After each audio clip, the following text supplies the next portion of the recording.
청와대 신임 청년 비서관 임명, 청년 기용이 아닌 청년 기만이다. 현 정권에게 청년이란 어떤 의미입니까? 헌정사상 첫 30대 야당 대표의 논란 정권이 20대 청와대 비서관이라는 파격적인 인사로 청년 세대의 마음을 얻고자 한 노력은 가상합니다. 지난 4년간 저지른 온갖 실정은 물론 공정과 정의의 가치를 짓밟았던 행태에 등 돌린 2030의 민심이 그저 고위직의 청년 한 명 임명한다고 돌아올 리 없을 것입니다.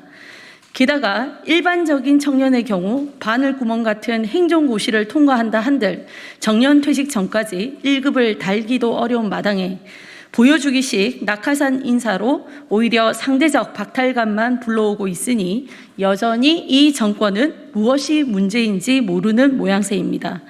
수년간 노량진 고시원에서 머리를 싸매도 온갖 자격증을 따고 아르바이트를 하며 버티고 노력해도 제대로 된 일자리를 구하기 힘든 것이 지금의 현실입니다. 지금 청년이 원하는 것은 대단한 것이 아닙니다. 표창장을 위조하지 않고 오로지 자신의 능력으로 정정당당히 경쟁하며 꿈을 펼칠 수 있는 나라, 일터에서 하고 싶은 일을 할 수 있게 해주는 나라, 내 집 마련의 꿈을 꿀 수 있는 나라, 그저 지극히 상식적인 나라를 꿈꾸는 것입니다. 부디 잠깐의 쇼로 환심을 사려 하지 마십시오. 본질을 외면한 쇼를 이어가며 실망감만 안겨준다면 오히려 국민들의 준엄한 심판을 맞이할 것입니다. 국민의힘은 대변인 공개 채용 프로그램인 나는 국대다를 시작으로 정치권부터 공정과 경쟁이 세계적으로 자리 잡을 수 있도록 할 것입니다. 2021년 6월 24일.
양양자 의원이 지역사무소 회계 책임자의 성폭력 의혹에 대해 필요한 조치를 모두 취한 듯 주장했으나 이 또한 거짓이었음이 드러났습니다.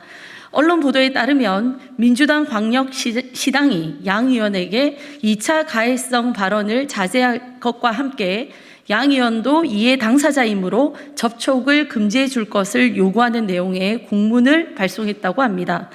양 의원은 성폭력 의혹이 터지자 여직원을 우선 보호하기 위해 지역사무소 사무국장을 포함한 직원 전원을 직무 배제했다고 말했습니다. 하지만 피해자가 피해 사실을 주장했음에도 불구하고 성폭행은 아니다라는 등의 발언을 한 것은 앞에서는 피해자 보호를 외치고 뒤에선 가해자를 보호한 것과 다름없습니다. 지난 3월 박원순 전 시장의 성폭력 피해자에게 한 여성으로서 피해자의 아픔을 헤아리지 못했다며 피해 호소인으로 언급한 것에 대해 사죄하겠다던 양 의원 아니었습니까? 지난 14일 당의 신고가 접수되고 16일에 조사를 지시했음에도 언론을 통해 사건이 드러나서야 부랴부랴 사과문을 내놓은 민주당 역시 반성해야 할 것입니다. 민주당은 철저한 조사로 명명백백히 진상을 규명할 것은 물론 당내 위계에 의한 권력형 성범죄에 대해 엄단에 나서야 할 것입니다.